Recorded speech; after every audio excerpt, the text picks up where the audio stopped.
ಈ ಭೂಮಿಯ ಮೇಲೆ ಹುಟ್ಟುವ ಪ್ರತಿಯೊಂದು ವ್ಯಕ್ತಿಯೂ ಸಹ ತಾನು ನೆಮ್ಮದಿಯಿಂದ ಆತ್ಮಗೌರವದಿಂದ ಹಾಗೂ ಸ್ವಾಭಿಮಾನದಿಂದ ಬದುಕಬೇಕೆಂದು ಬಯಸುತ್ತಾನೆ. ಇವುಗಳು ಅವನ ಪ್ರಕೃತಿದತ್ತ ಹಕ್ಕುಗಳು ಹೌದು. ಈ ರೀತಿ ಬದುಕಬೇಕಾದರೆ ಅಂಥ ಸಮಾಜದಲ್ಲಿ ನೀತಿ ನಿಯಮಗಳಿರಬೇಕು, ಕಟ್ಟುಕಟ್ಟಳೆಗಳಿರಬೇಕು. ಇಂತಹ ನೀತಿ ನಿಯಮ ಕಟ್ಟುಕಟ್ಟಳೆಗಳನ್ನು ಕಾನೂನುಗಳೆಂದು ಕರೆಯಲಾಗುತ್ತದೆ. ಈ ಕಾನೂನುಗಳನ್ನು ಜಾರಿ ಮಾಡುವ ಕೆಲಸ ಸರ್ಕಾರಕ್ಕೂ ಇವುಗಳನ್ನು ಉಲ್ಲಂಘಿಸಿದವರನ್ನು ಶಿಕ್ಷಿಸುವ ಅಧಿಕಾರ ನ್ಯಾಯಾಲಯಗಳಿಗೂ ಇರುತ್ತದೆ.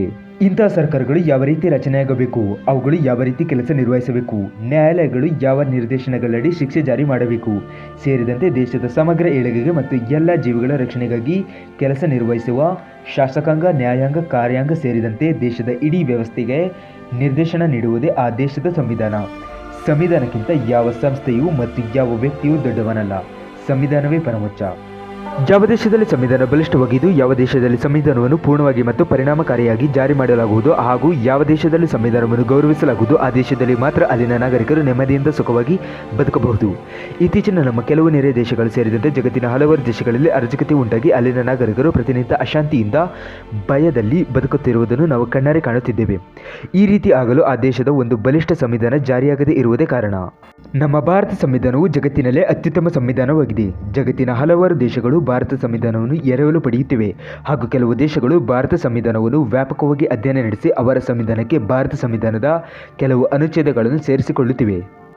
ಭಾರತ ಸಂವಿಧಾನವು ವಿಶ್ವದಲ್ಲೇ ಅತ್ಯುತ್ತಮ ಸಂವಿಧಾನವಾಗಲು ಮುಖ್ಯ ಕಾರಣವೆಂದರೆ ನಮ್ಮ ಸಂವಿಧಾನವನ್ನು ಒಬ್ಬ ಮಹಾನ್ ಪ್ರತಿಭಾವಂತ ಹಾಗೂ ಘನ ವಿದ್ವಾಂಸರಾದ ಡಾಕ್ಟರ್ ಬಿ ಆರ್ ಅಂಬೇಡ್ಕರ್ ಅವರು ಬರೆದಿದ್ದು. ನಮ್ಮ ಸಂವಿಧಾನವನ್ನು ರಚಿಸಿದ ಡಾಕ್ಟರ್ ಬಿ ಆರ್ ಅಂಬೇಡ್ಕರ್ ಅವರು ಇಡೀ ಭಾರತ ದೇಶದಲ್ಲಿ ಯಾರೂ ಗಳಿಸಲಾರದಷ್ಟು ವಿದ್ಯೆ ಗಳಿಸಿದರು. ಬಹುಭಾಷಾ ಪಂಡಿತರಾಗಿದ್ದ ಡಾಕ್ಟರ್ ಬಿ ಆರ್ ಅಂಬೇಡ್ಕರ್ ಅವರು ಜಗತ್ತಿನ 5 ಜನ ಗಣ ವಿದ್ವಾಂಸರಲ್ಲಿ ಒಬ್ಬರಾಗಿದ್ದರು. ಮಹಾನ್ ಮಾನವತಾವಾದಿಯಾಗಿದ್ದ ಡಾಕ್ಟರ್ ಬಿ ಆರ್ ಅಂಬೇಡ್ಕರ್ ಅವರು ಜಗತ್ತಿನ ಹಲವಾರು ದೇಶಗಳ ಸಂವಿಧಾನವನ್ನು ಕರತಲಮಲಕ ಮಾಡಿಕೊಂಡಿದ್ದ ಜೊತೆಗೆ ಭಾರತದಲ್ಲಿ ಸಾವಿರಾರು ವರ್ಷಗಳಿಂದ ರುದ್ರನರ್ತನವಾಡುತ್ತಿದ್ದ ಜಾತಿ ವ್ಯವಸ್ಥೆ, ಗುಲಾಮಗಿರಿ, ಅಪಮಾನ, ಶೋಷಣೆ ಹಾಗೂ ಎಲ್ಲ ರೀತಿಯ ಅನ್ಯಾಯಗಳನ್ನು ಸ್ವತಃ ಅನುಭವಿಸಿದರು. ಹಸಿದವನಿಗೆ ಹಸಿವಿನ ಬಗ್ಗೆ ಬರೆಯಲು ಲೇಖನ ಕೊಟ್ಟರೆ ಸರಿಯಾಗಿ ಬರೆಯುತ್ತಾನೆ. ಹಸಿವೆ ಗೊತ್ತಿಲ್ಲದೆ ಶ್ರೀಮಂತನಿಗೆ ಹಸಿವಿನ ಬಗ್ಗೆ ಬರೆಯ ಎಂದು ಲೇಖನ ಕೊಟ್ಟರೆ ಸರಿಯಾಗಿ ಬರೆಯಬಲ್ಲನೆ. ಹಾಗಾಗಿ ಡಾಕ್ಟರ್ ಬಿ ಆರ್ ಅಂಬೇಡ್ಕರ್ ಅವರು ಭಾರತದಲ್ಲಿ ಬೇರು ಬಿಟ್ಟಿದ್ದ ಎಲ್ಲ ಅಸಮಾನತೆಗಳಿಗೆ ಮೇಜರ್ ಸರ್ಜರಿ ಮಾಡಿ ಜಾತ್ಯತೀತ ಸಮಾಜ ಸ್ಥಾಪಿಸಿ ಬಲಿಷ್ಠ ಭಾರತ ಕಟ್ಟಬಲ್ಲ ಶಕ್ತಿಯುಳ್ಳ ಭಾರತ ಸಂವಿಧಾನವನ್ನು ಬರೆಯುವಲ್ಲಿ ಯಶಸ್ವಿಯಾದವರು. ಭಾರತ ಸಂವಿಧಾನದಲ್ಲಿ ಡಾಕ್ಟರ್ ಬಿ ಆರ್ ಅಂಬೇಡ್ಕರ್ ಅವರು ಈ ನೆಲದ ಮಕ್ಕಳಾದ ಅಸ್ಪೃಶ್ಯರು, ಹಿಂದುಳಿದ ವರ್ಗಗಳು, ಮುಸ್ಲಿಮರು, ಕ್ರಿಶ್ಚಿಯನ್ನರು, ಜೈನರು, ಬುದ್ಧರು ಸೇರಿದಂತೆ ಎಲ್ಲ ಅಲ್ಪಸಂಖ್ಯಾತರು, ಮಹಿಳೆಯರು, ದುಡಿಯುವ ವರ್ಗಗಳು, ರೈತರು, ಕಾರ್ಮಿಕರು ಮತ್ತು ಕೂಲಿ ಮಾಡುವವರು ಸೇರಿದಂತೆ ಎಲ್ಲ ದುರ್ಬಲ ವರ್ಗಗಳಿಗೆ ಹೆಚ್ಚು ರಕ್ಷಣೆ ನೀಡಿ ಅವರನ್ನು ಸಮಾಜದ ಮುಖ್ಯವಾಹಿನಿಗೆ ಸೇರಿಸುವ ಅನುಚ್ಛೇದಗಳ ಕಡೆ ವಿಶೇಷ ಗಮನ ಹರಿಸಿದ್ದಾರೆ. ಸಂವಿಧಾನದ ಪ್ರತಿಯೊಂದು ಅನುಚ್ಛೇದ ಸಹ ಸಮಾನತೆ, ಈಕ್ವಾಲಿಟಿಯ ತಳಹದಿಯ ಮೇಲೆ ನಿಂತಿದ್ದು ಬಲಿಷ್ಠ ಭಾರತ ಕಟ್ಟಲು ಕಾರ್ಯೋನ್ಮುಖವಾಗಿದೆ.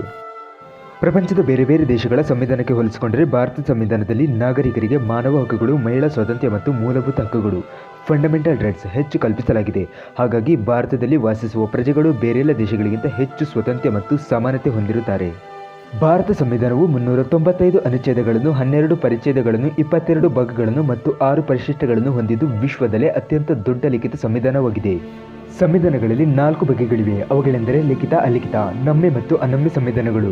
ನಮ್ಮ ಸಂವಿಧಾನವನ್ನು ಬರೆಯಲು 2 ವರ್ಷಗಳು, 11 ತಿಂಗಳುಗಳು ಮತ್ತು 17 ದಿನಗಳನ್ನು ತೆಗೆದುಕೊಳ್ಳಲಾಗಿದೆ. ಸಂವಿಧಾನ ಜಾರಿಗೆಯಾಗುವುದಕ್ಕಿಂತ ಮೊದಲು ಒಟ್ಟು 7635 ತಿದ್ದುಪಡಿಗಳ ಸಲಹೆಗಳನ್ನು ಅಂಗೀಕರಿಸಿ ಚರ್ಚಿಸಲಾಗಿದೆ.